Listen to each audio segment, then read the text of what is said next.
Ika-25 kabanata. Ang kaharian ng langit ay maitutulad dito. May 10 dalagang lumabas upang sumalubong sa lalaking ikakasal. Bawat isa ay may dalang ilawan. Ang 5 sa kanila ay hangal at ang 5 na may matatalino. Ang mga hangal ay nagdala ng kanilang mga ilawan, ngunit hindi nagbaon ng langis. Ang matatalino na may nagbaon ng langis, bukod pa sa nasa kanilang mga ilawan. Naantala ang pagdating ng lalaking ikakasal, kaya't inantok sila sa paghihintay at nakatulog.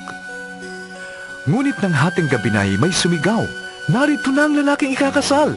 Lumabas na kayo upang salubungin siya!" Agad bumangon ang 10 dalaga at inayos ang kanilang ilawan. Sinabi ng mga hangal sa matatalino, "Bigyan naman ninyo kami ng kaunting langis. Aandap-andap na ang aming mga ilawan." "Baka hindi magkasya ito sa ating lahat," tugon naman ng matatalino.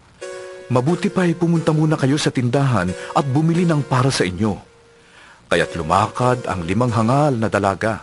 Habang bumibili sila, dumating ang lalaking ikakasal.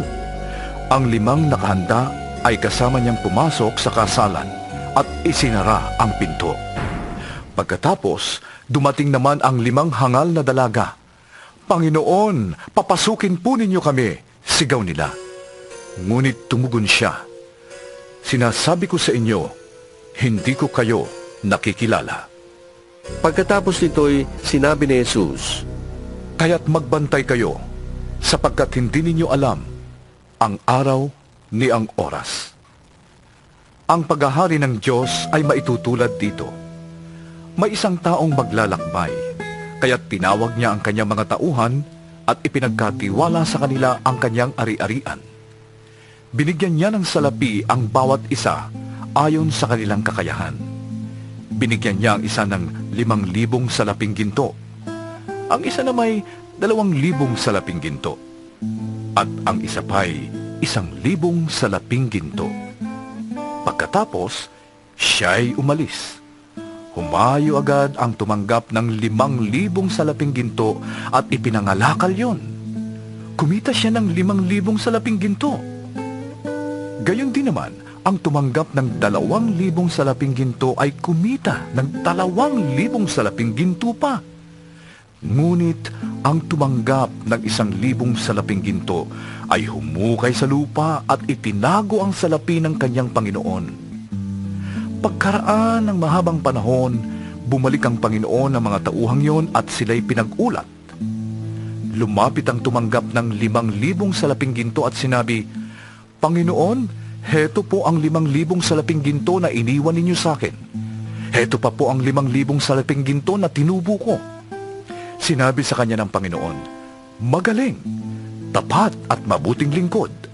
Naging tapat ka sa kaunting halaga, kaya gagawin kitang tagapamahala sa malaking halaga. Makihati ka sa aking kagalakan." Lumapit din ang tumanggap ng 2,000 salaping ginto at ang sabi, "Panginoon, heto po ang iniwan ninyo sa aking 2,000 salaping ginto. Heto naman po ang 2,000 salaping ginto na tinubo ko." Sinabi ng kanyang Panginoon, "Magaling, tapat at mabuting lingkod. Naging tapat ka sa kaunting halaga, kaya pamamahalain kita sa malaking halaga. Makihati ka sa aking kagalakan."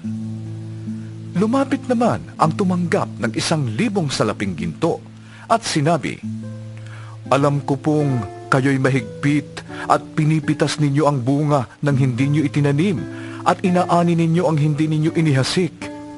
Natakot po ako, kaya't ibinaong ko sa lupa ang inyong salapi. Heto na po ang salaping iniwan ninyo sa akin." "Masama at tamad na lingkod," tugon ng kanyang Panginoon. "Alam mo palang pinipitas ko ang bunga ng hindi ko tanim at inaani ang hindi ko inihasik. Bakit hindi mo na lamang inilagay sa bangko ang aking salapi? Sana'y may nakuha akong tubo ngayon. Kunin ninyo sa kanya ang 1,000 salaping ginto at ibigay sa may 10,000 salaping ginto. Sapagkat ang mayroon ay bibigyan pa at sasagana. Ngunit ang wala, kahit ang kakaunting nasa kanya ay kukunin pa.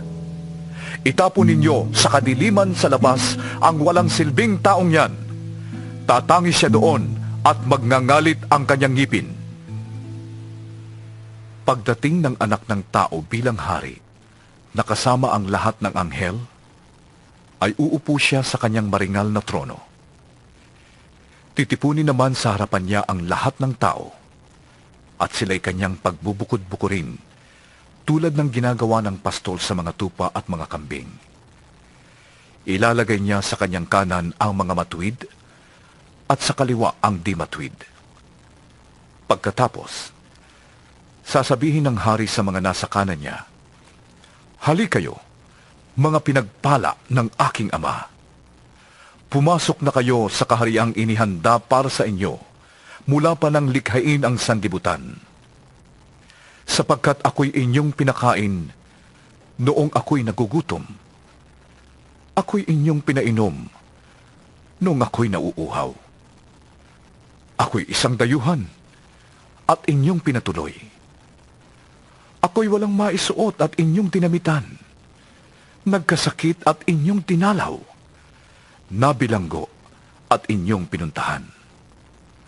Sasagot ang mga matuwid, "Panginoon, kailan po namin kayo nakitang nagutom at aming pinakain?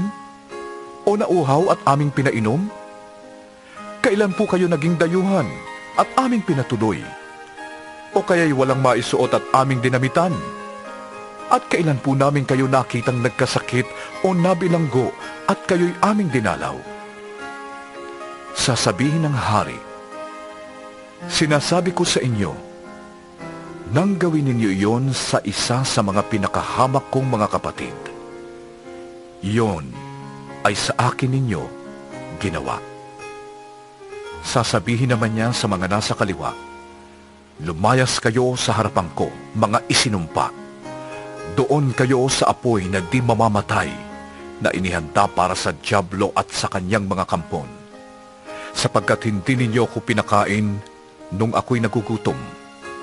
Hindi ninyo ako pinainom noong ako'y nauuhaw.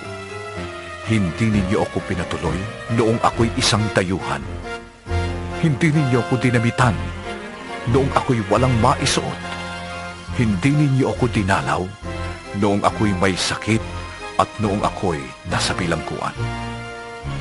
At sasagot din sila, "Panginoon, kailan po namin kayo nakitang nagutom, nauhaw, walang matirhan, walang maisuot, may sakit o nasa bilangguan, na hindi namin kayo tinulungan?" At sasabihin sa kanila ng hari, "Sinasabi ko sa inyo, nang pagkaitan ninyo ng tulong ang isa sa pinakahamak sa mga ito, ako ang inyong pinagkaitan."